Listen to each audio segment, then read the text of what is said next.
গুরুদেব, আমার প্রণাম নিন। চৈত্র মাসের শুক্লপক্ষের একাদশীর নাম হল কামোদা একাদশী। কিন্তু গুরুদেব, আজ আমি আপনার মুখে এই একাদশীর মাহাত্ম্য শুনতে চাই। ঠিক আছে, শোনো, আমি বলছি কামোদা একাদশীর মাহাত্ম্য।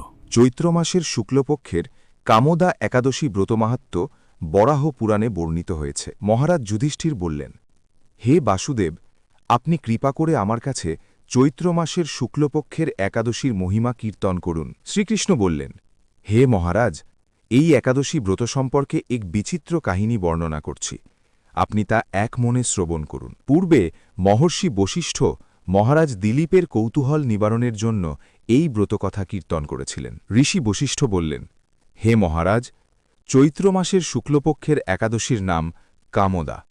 এই তিথি পাপনাশক ও পুণ্যদায়িনী। পূর্বকালে মনোরম নাগপুরে স্বর্ণ নির্মিত গৃহে বিষধর নাগেরা বাস করত। তাদের রাজা ছিলেন পুণ্ডরিক। গন্ধর্ব, কিন্নর ও অপ্সরাদের দ্বারা তিনি সেবিত হতেন। সেই পুরী মধ্যে অপ্সরা শ্রেষ্ঠ ললিতা ও ললিত নামে গন্ধর্ব স্বামী স্ত্রী রূপে ঐশ্বর্যপূর্ণ এক গৃহে পরম সুখে দিন যাপন করত। একদিন পুণ্ডরিকের রাজসভায় ললিত একা গান করছিল। এমন সময় ললিতার কথা তার মনে পড়ল। ফলে সঙ্গীতের স্বর, লয়, তাল মানের বিপর্যয় ঘটল। কর্কটক নামে এক নাগ ললিতের মনোভাব বুঝতে পারল। গানের ছন্দভঙ্গের ব্যাপারটি সে পুণ্ডরিক রাজার কাছে জানাল। তা শুনে সর্পরাজ ক্রোধ ভরে কামাতুর ললিতকে, রে দুর্মতি, তুমি রাক্ষস হও বলে অভিশাপ দান করল। সঙ্গে সঙ্গে সেই ললিত ভয়ঙ্কর রাক্ষস মূর্তি ধারণ করল। তার হাত 10 যোজন বিস্তৃত, মুখ পর্বত গুহাতুল্য, চোখ দুটি প্রজ্জ্বলিত আগুনের মতো, ঊর্ধ্বে 8 যোজন বিস্তৃত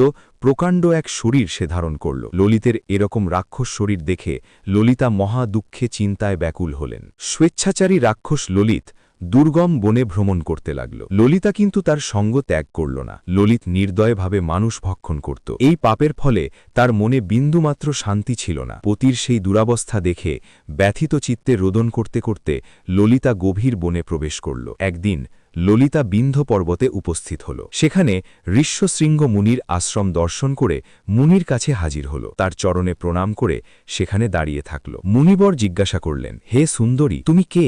কার কন্যা? কি কারণেই বা এই গভীর বনে এসেছ, তা সত্য করে বলো। তদুত্তরে ললিতা বলল, হে প্রভু, আমি বীর ধন্যা গন্ধর্বের কন্যা, আমার নাম ললিতা। আমার পতির পিচাসত্ব দূর হয় এমন কোনো উপায় জানবার জন্য এখানে এসেছি। তখন ঋষি বললেন, চৈত্র মাসের শুক্লপক্ষের কামোদা নামে যে একাদশী আছে, তুমি সেই ব্রত যথাবিধি পালন করো। এই ব্রতের পুণ্যফল তোমার স্বামীকে অর্পণ করলে তৎক্ষণাৎ তার সমস্ত পাপ বিনষ্ট হবে। বশিষ্ঠ ঋষি বললেন, হে মহারাজ দিলীপ, মুনির কথা শুনে ললিতা আনন্দ সহকারে কামোদা একাদশী পালন করল। তারপর ব্রাহ্মণ ও বাসুদেবের সামনে পতির উদ্ধারের জন্য আমি যে কামোদা একাদশীর ব্রত পালন করেছি, তার সমস্ত ফল আমার পতির উদ্দেশ্যে অর্পণ করলাম। এই পুণ্যের প্রভাবে তার পিচাসত্ব দূর হোক। এই কথা উচ্চারণ মাত্রই ললিত সাপমুক্ত হয়ে দিব্য দেহ প্রাপ্ত হল। পুনরায় গন্ধর্ব দেহ লাভ করে ললিতার সাথে সে মিলিত হল। তারা বিমানে করে গন্ধর্ব লোকে গমন করল। হে মহারাজ দিলীপ, এই ব্রত যত্ন সহকারে সকলেরই পালন করা কর্তব্য। এই ব্রত ব্রহ্ম হত্যা পাপ বিনাশক এবং পিচাসত্ব মোচনকারী। এই ব্রত কথা শ্রদ্ধাপূর্বক পাঠ ও শ্রবণে বাজপেয় যজ্ঞের ফল লাভ হয়। ধন্যবাদ গুরুদেব, আপনার মুখে কামোদা একাদশীর মাহাত্ম্য শুনে প্রীত হলাম। আপনাকে প্রণাম।